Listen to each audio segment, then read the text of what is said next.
Hello and welcome back to another video. Today we are doing a blind camera comparison between the new iPhone SE and the iPhone 11 Pro Max. If you don't remember how this works, I will link my other comparison between the S20 Ultra and the iPhone 11 Pro Max. Either way, I'll briefly go over how this works. So I used a random number generator to decide which photo would be in A on the left side or B on the right side. If you can, get something to record your answers and see which iPhone wins for you. Obviously, this is not a fair battle. One of the phones is priced at almost 3 times less than the other. Nevertheless, let's see if we can tell the difference between them or not. They use the same image processing from the A13 Bionic, but they use slightly different sensors. We will be testing the photos, the night mode, and a couple of the videos so we can have a wide variety. However, due to these circumstances, I couldn't get as wide of a range of photos and videos as I could the last time, so we're just gonna have to make do with what we've got. And I also just want to say that if I'm going too fast, feel free to pause at any time. Alright,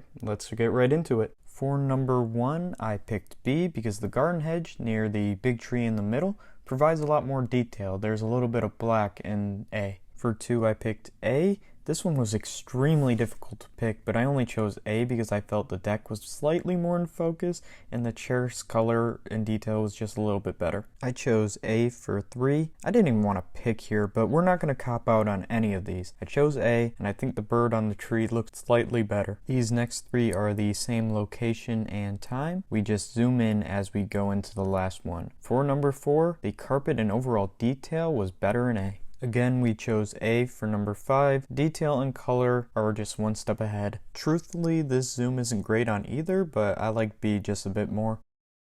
On 7, both produced a nice natural bokeh on the far side. However, A seems to be finer with more detail in the individual objects in the bowl itself. 8 is another one of those hard ones to pick, but I chose B because the green on the plant is just more realistic. 9 is the last photo from this living room area. This is another very difficult one to pick. I chose A just slightly because of the color. Another tough one here at 10, but the overall detail looks a little bit better in B, especially at the tongue of the shoes. Now we've got 11. Shout out to the original iPhone SE and the dust all over. Seems to be less noise in A, so that's what I'm going with. For 12, I picked B. My palm isn't that red, and although the background in A is slightly better, I still went with B for that reason. Here in 13, we have one of the easier ones to choose. There's way less noise in A as well as more detail. 14 is another really hard one to pick. I picked B just because it seems slightly more in focus. Before we get into video, the rest of these stills are night mode or low light shots. Right here for 15, it's B quite easily. You all know why. 16, I've got B. Less noise, better colors. Look around the carpet, fireplace, and the painting. For 17, I have A. This is one of the easier ones. You can see better color and more detail. Both of these aren't great for number 18, but it's a really dark scene. Either way, it has to be A. Not much to explain here. Here is the first of the last 3 videos to conclude. 19 is close, but I'm going to give it to B just because it caught the mouse in focus a little bit quicker. Oh, come on, I don't know how to pick one for number 20. I guess I'm gonna go with B just because it seemed like it was stabilized a little bit more when I was walking, but this was almost indistinguishable.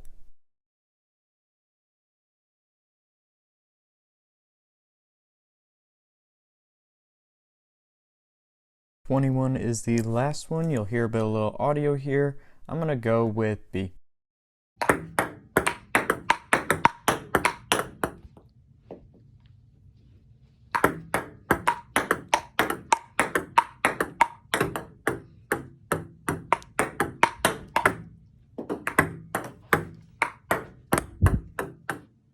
Okay guys, here are the results. Add up your scores if you were recording, or if not, I'll talk about my own scores. Remember, I saw these pictures on a bigger screen on my computer, so it could differ from how you viewed if you viewed on a smartphone or other things. Either way, it's okay to disagree with me, and I want to hear all of your scores and winners in the comments below. However, for me, the iPhone 11 Pro Max won 18-3. As I said in the intro, this is not a fair comparison. The iPhone 11 Pro Max is way more expensive. That being said, I think you can tell that I was struggling to pick a winner at times. I said that we would not have any cop-outs and I would always pick one or the other. This also being said, the iPhone SE really impressed me. The main differences between the two came in the zoom or low light photos. Without that, it would be pretty difficult to say the 11 Pro Max is just way better. I don't think the camera difference is worth it to the majority of smartphone users worldwide. That doesn't mean it isn't worth it to others. If you need the very best, the 11 Pro Max is the clear winner. Well, thank you all for watching. The next video will be the 250 subscriber giveaway. Stay tuned for that. Hope you all are doing well, and peace.